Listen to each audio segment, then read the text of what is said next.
ఎలా సంఘబిడ్డలందరికీ వందనాలు. అంత బాగున్నారా? ఈరోజు దేవుని యొక్క వాక్యం 34వ కీర్తన కొన్ని వచనాలు ధ్యానం చేద్దాం.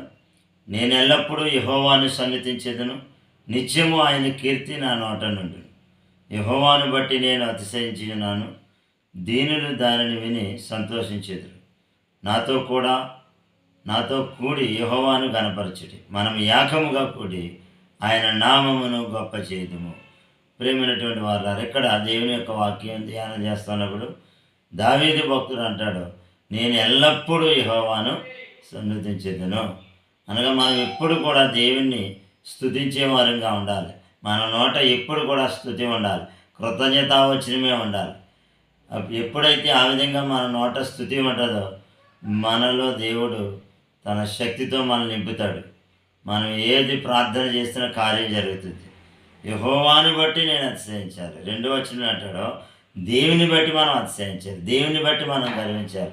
మనకు గొప్ప దేవుడు దొరికాడు, మన కొరకు ప్రాణం పెట్టాడు. ఆయన ఈ భూలోకంలో మన ధనాన్ని బట్టి కాదు, మన ఆస్తిని బట్టి కాదు, మన ఐశ్వర్యాన్ని బట్టి కాదు, మన ఉద్యోగాన్ని బట్టి కాదు. కానీ ఈ స్థితిలో మనం ఉన్నామంటే, మనం బ్రతికి ఉన్నామంటే దేవుని కృప. దేవుని బట్టి మనం గర్వించాలి. దీనులు దానిని విని సంతోషించారు. నాతో కూడి యెహోవాను గణపరచుడి. మనం అందరం కూడా దేవునే గణపరచాలి. లోకంలో మనుషులు కాదు, కొన్నిసార్లు మనుషులు హెచ్చిస్తూ ఉంటాం. మన అన్నదమ్ములు, మన బంధువులు, లేకపోతే కొంతమంది వ్యక్తులు మనం గణపరుస్తూ ఉంటాం. వద్దు, నో, మన దేవునే గణపరచాలి. దేవుని యొద్ద మనం విచారణ చేయాలి. ఎప్పుడైతే దేవుని యొద్ద మనం విచారణ చేయడం అంటే దేవుని యొద్ద ఆలోచించాలి. దేవుని సేవకుని యొద్ద మనం ఆలోచించాలి. ఈ భూలోకంలో ఏది చేసినా, ఏ కార్యక్రమం ప్రారంభించినా దేవుని సేవకుని యొద్ద మాత్రమే మనం విచారించాలి.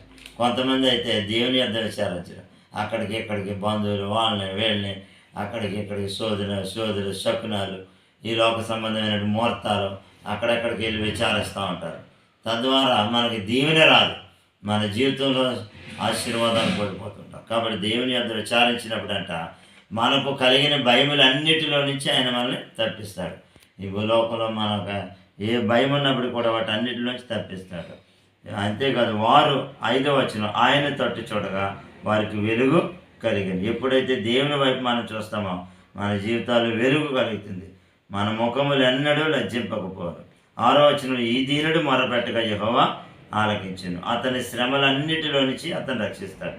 ఎప్పుడైతే దేవుని వైపు మనం చూస్తామో, దేవుని యొద్ద విచారిస్తామో, ఎప్పుడు మనం స్తుతిస్తూ ఉంటామో, మనం ప్రార్థన చేసినప్పుడు దేవుడు మన ప్రార్థన ఆలకిస్తాడు, మన శ్రమలన్నింటిలోంచి తప్పిస్తాడు.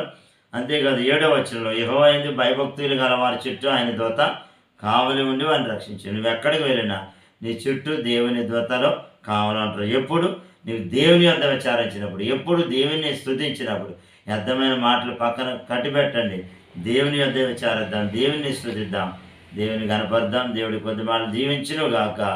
ఆమేన్. పరిశుద్ధాత్మ దేవుడా నీకు వందనాలు. ఈ మాటలు వినిచినటువంటి ప్రియ బిడ్డలందరినీ ఆశీర్వదించమని ఆయన. ఎక్కడెక్కడ ఏ దేశాల్లో నీ బిడ్డలు ఉన్నారు ప్రభా, ఇదిగో మా దేశంలో ఎక్కడెక్కడ ఉద్యోగాలు చేస్తున్నారు, సేవలు చేస్తున్నారు, వ్యాపారాలు చేస్తున్నారు, బిడ్డలందరూ దీవించండి ప్రభు నాయన. బయట దేశాల్లోని సంఘ బిడ్డలు కూడా మీరు దీవించండి. ఇదిగో 2 సంఘాల బిడ్డని దీవించండి, ఆశీర్వదించండి. వారి వ్యవసాయాలు, వ్యాపారాలు, ఉద్యోగాలు సమస్తములు దీవించండి. రాకపోకల క్షేమాన్ని దయచేయండి.